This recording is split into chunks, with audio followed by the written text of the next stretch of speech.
Hello, this is Ernest Burley Jr., your certified financial planner, your chartered financial consultant, your NFLPA registered player financial advisor, your author of 2 books on money management. Money Management Easy as 1, 2, 3. Got a little glare going on there. And Money Management from Grade School to Grad School. These 2 books are being used throughout the country in various states to teach children, youth, and adults money management and financial principles, financial planning principles, in addition to some insurance concepts also. So, hey, if you want me to do a workshop, I'm more than happy to do that. Or you can develop an outline from your own desires regarding what you want to teach from those particular books. So I do appreciate those who have purchased the book. I thank you in advance for those who will purchase the book. Please go onto Amazon and flood them out. Just buy cases and cases and boatloads of them for your churches, for your co-workers, or whomever. I appreciate you so much. All right. So I'm also an investment advisor representative. So I hold the Series 6, 63, and 7 that allow me to offer securities products and services to clients across the country. I'm also a licensed insurance agent with over 30 years experience in the industry and over 25 years in business, helping clients in the financial services arena, as well as the insurance arena. I have clients from the north to the south, from the east to the west, like I say every week, right? Okay, so I specialize in portfolio management. So managing clients' IRAs, 401k plans, just extra cash that they have on hand that they want managed and to grow in a professional setting or professional light. And also asset protection. So protecting what people have accumulated, asset growth. So trying to strategically grow what people have. Also financial planning. So whether it be comprehensive financial planning or basic financial planning, either one, to help out clients in that particular arena. And insurance, all different types of insurance. So whether it be auto insurance, homeowners insurance, boat policies, church policies, life insurance, long-term care, disability, all different types of insurance plans. My firm takes care of those things for clients across the country. Okay. So also athlete management. Don't want to forget that. So I'm an NFLPA registered player financial advisor, and I'm also an NBPA certified player agent. So I can get people looks in the NBA to try and get them a position, an opportunity to fulfill their dream at being a professional basketball player in the NBA. I'm also FIBA licensed, FIBA, FIBA license for overseas. So I can get people opportunities overseas too, because I have a lot of connections overseas in the basketball arena. Okay. Now, the purpose of this podcast is to educate you, to enlighten you, to empower you with clear, objective, unbiased information so you can make some great decisions for yourself and for your family, okay? So that's what this is for: your church, your family, your co-workers, whoever you're connected to. Want to make sure they have some good information they can go off of, and I try to do that, okay? So here, today's podcast is pretty interesting. It may sound a little off the cuff, but get a lot of questions on this, and a lot of people end up having a lot of money spent in one direction or another regarding this particular podcast. Okay, so here we go. Roof leaks, what's covered and what's not. Okay, so spring has sprung, summer has slid past us, and the fall has fallen upon us. And the winter will be whirling in pretty soon. Like the way I did that, right, for the 4 seasons. Through every season, there's always the potential to have a roof leak, right? Either by rain or by snow, some type of situation, there's always the potential of having a roof leak. So people don't often think about their roofs until like something happens with the roof, right? You don't think about your roof until you have some issue with the roof. Not necessarily a good thing, but I understand it, I get it. It's an all too common problem for people to have some type of roof leak, all right? So first of all, let me just tell you right off the bat. An insurance policy does not pay for wear and tear nor maintenance. So let's get that out. A lot of people call and they ask about, a lot of times, appliances, but sometimes they talk about their faded roof or their siding or something's going on with that. Insurance doesn't pay for that. Now, warranty may pay for that type stuff, but not insurance policies. Your homeowner's policy is not going to pay for a worn out roof.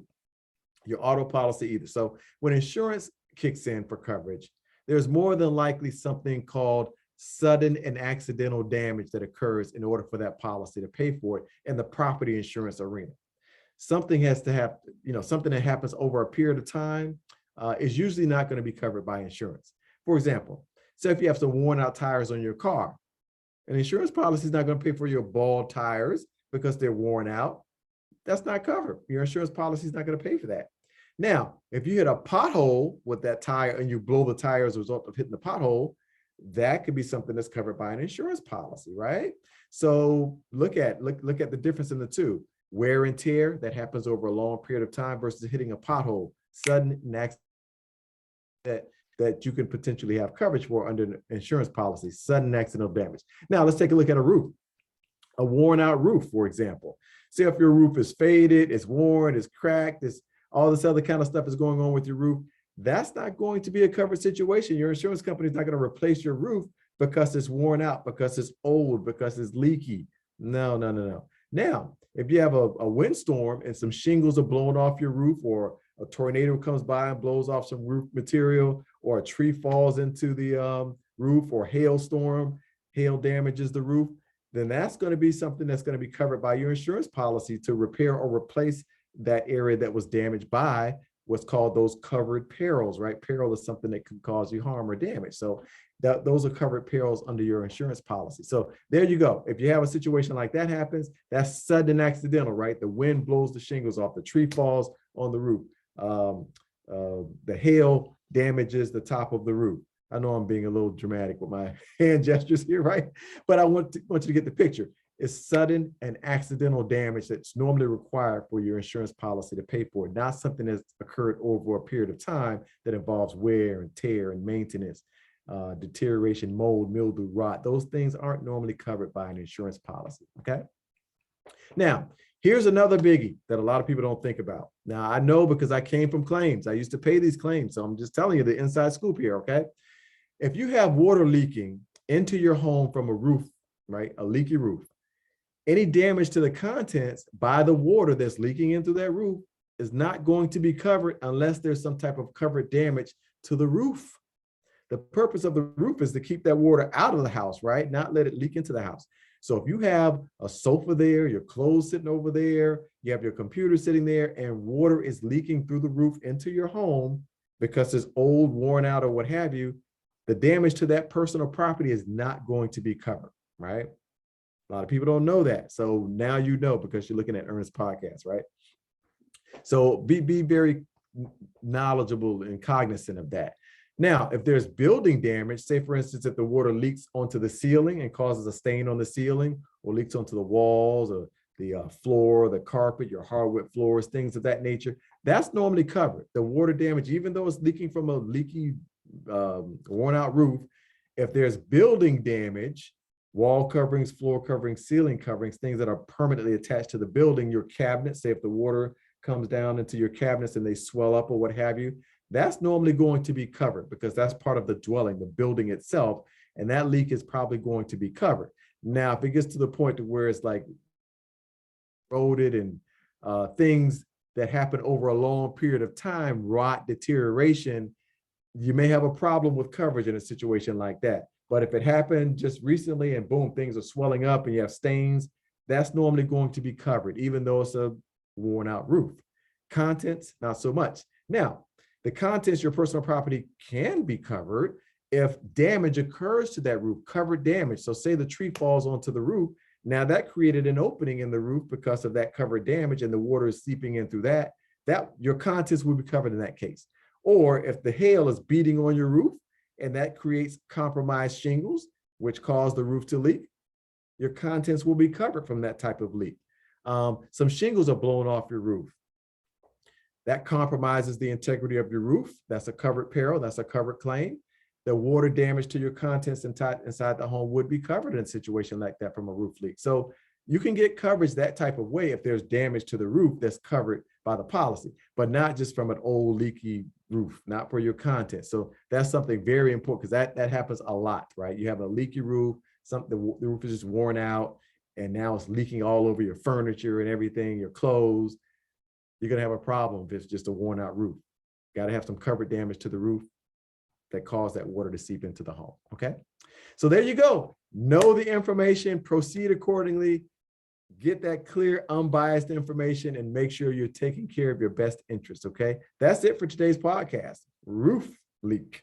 what's covered, what's not. And we just broke down what's covered and what's not. So here's the recap. The recap is you can have some coverage that occurs from a roof leak. I just explained to you the building damage that occurs can be covered by the roof leak. Your contents can be covered if it's damage from the roof leak that occurs because something covered happened to it, a tree falling into it, hail damage, windstorm damage, things of that nature. So you can have coverage, but it has to be the right situation that occurs. So that's the recap. Sometimes that roof leak damage is going to be covered and sometimes it's not, depending on what caused the roof leak. All right. The takeaway is pay attention to your roof sooner than later. Okay. Don't wait until you have a situation occur to say, okay, what's going to be covered and what's not going to be covered. That's part of home ownership. So you can't rely on the insurance company to pay for your new roof. They're not going to pay for your new tires on your car. Not going to pay for your broke down refrigerator. That's just part of being an adult, a mature adult, and having to take on those responsibilities. It's not covered by an insurance policy. Okay. A warranty covers some of that stuff, the appliances or what have you. And you get a warranty on your roof too for a certain amount of years. But damage that comes down from that roof leak, probably going to be an issue with it unless there's some compromise to the integrity of the roof by a covered damage. Okay. I want to thank you guys for listening, as I do every week. I thank you. I appreciate you guys so much. I ask that you forward this podcast to your friends, your family members, your church members, your coworkers, your employers, everyone across the country, and ask them to do the same, right? My podcast, all of them are on my YouTube channel, Ernest Burley Jr., just my name. So say, hey, ask your friends to, hey, go to this guy's YouTube channel, Ernest Burley Jr., and click around in there. First, subscribe to the channel, then click around inside there. I have a ton of podcasts on everything from infinite banking to life insurance to how to improve your credit score, whether you should pay off your mortgage early or not, whether you should lease a car or buy a car, whether you should rent or own a home, a whole lot of different topics in there that talk about business owners, entrepreneurship, all that kind of good stuff. So please subscribe first. I appreciate all my subscribers. Every week that I come back on, I keep telling you guys, I keep getting more and more subscribers.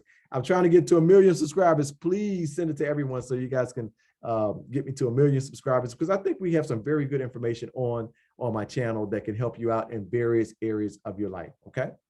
If you want to connect with me, very easy to do. My email address is ernest@ernestburleyjr.com. So it's my first name at my full name.com. The phone number to my firm is 301-262-2600. Again, that's 301-262-2600. And you can go to my website also. My website is ernestburley.com or ernestburleyjr.com. And you can click around in there. I have a lot of great links in there, a lot of great information on my website. And you can contact me through my website also. So various ways to contact me, most definitely. Okay. And I think that is it for today's recap, takeaways, appreciation for you guys and all that kind of good stuff. Now I have to read my disclosure, since I did mention, me being a financial planner and all that kind of good stuff. Okay. So here we go. Ernest Burley's disclosure. Haha.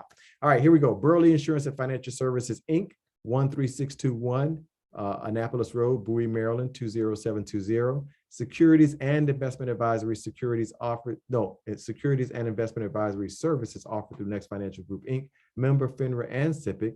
Burley Insurance and Financial Services, Inc. is not an affiliate of Next Financial Group, Inc.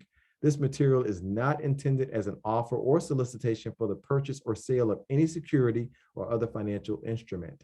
Past performance does not guarantee future performance. All the views expressed are those of Ernest Burley Jr., moi, and Burley Insurance and Financial Services, Inc., and not those of Next Financial Group, Inc. Next Financial Group, Inc. does not. And that is it for today's podcast. I appreciate you guys listening in. I asked you forward the podcast to others, ask them to tune into my YouTube channel and subscribe. And until next time, you guys take care out there and you be safe, okay?